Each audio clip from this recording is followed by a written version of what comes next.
This is the Oregon coast in the sunshine, the way it's shown in most documentaries on Lewis and Clark. But Lewis and Clark didn't see the coast this way. They came in the winter. Lewis and Clark were among the first tourists to Oregon from the eastern part of our country. Like many tourists, they didn't like the rain. They didn't write a word in their journals about the beauty of Western Oregon, but the journals are full of complaints about the rain. All this whining mystifies real Oregonians. When I used to whine like that about the rain, my mom would say, "You're not sugar. You won't melt in the rain." Western Oregonians are born in the rain, and we die there. Rain's our natural environment. We thrive in it. We call the rain liquid sunshine, and we lay in it until our skins turn white and wrinkled. We call that a rain tan. I'm a Western Oregonian whose name is William Clueless. Rain is a part of who I am. I'm an amateur historian and former paper mill worker who retraced the route of Lewis and Clark in the Northwest. I and my hand-picked team traveled from the rainy mouth of the Sandy River, past the rainy mouth of the Willamette River, to the end of their trail at Cape Disappointment.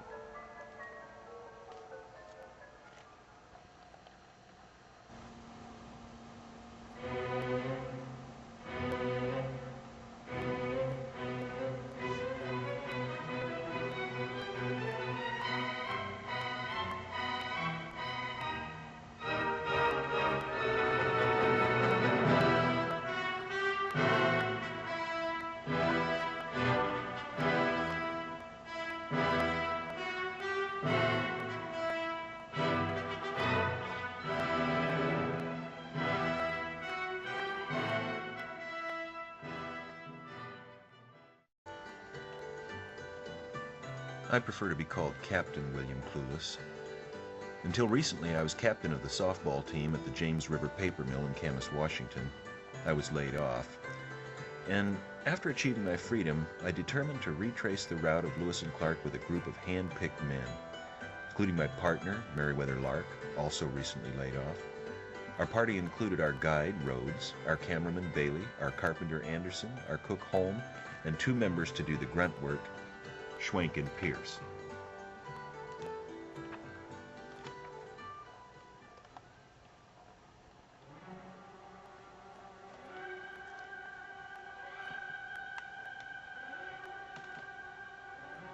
Lewis and Clark's original party included an Indian guide, Sacagawea.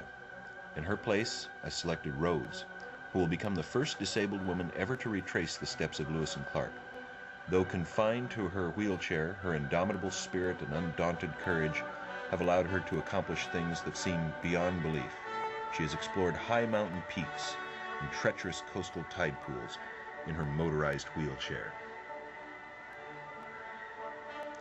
She will guide our party and is currently preparing a book called Rollin' Down the River, retracing Lewis and Clark's Oregon route by wheelchair.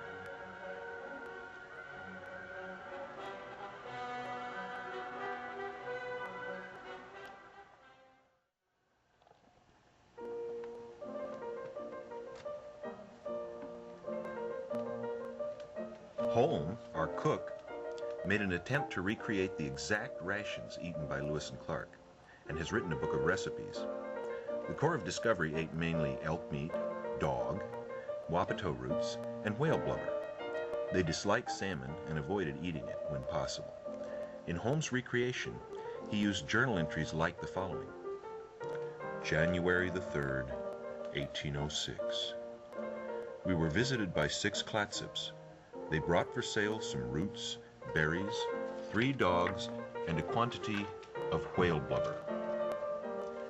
Our party, from necessity, has been obliged to subsist for some time on dogs, and have now become extremely fond of the flesh. It is worthy of remark that while we live principally on the flesh of this animal, we were much more healthy and fleshy than we have been since we left the buffalo country. Now this is wapato root. It's nearly impossible to find now. Lewis and Clark said it tasted like potato. Daniel Matthews, author of the Cascade Olympic Natural History, said they taste like chestnuts. To us, they tasted like nothing so much as boiled rubber tire, tough, chewy, and bitter as anything. Holmes' cookbook the Lewis and Clark cookbook, includes recipes for spaniel stew, roast Rottweiler, elk and whale blubber, barbecued bloodhound with Wapato roofs, terrier tartare, French fried French poodle, and beagle burger. Eventually, we decided to rely on more traditional foodstuffs.